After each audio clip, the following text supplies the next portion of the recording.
สิบเซเลพี่น้องเขาซ้ำแต่แรงยินถวามเสียงความหวานจะใส่เราเบิ้งเขาอยู่ค่ะอ๋อ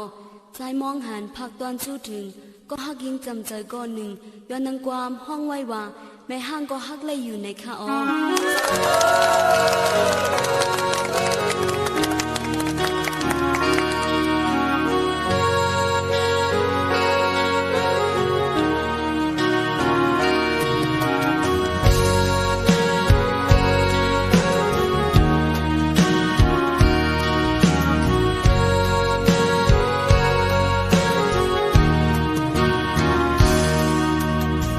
subscribe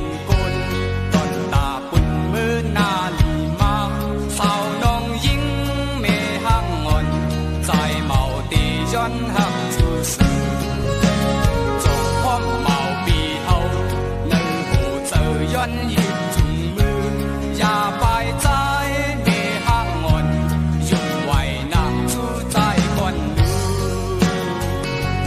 để không bỏ lỡ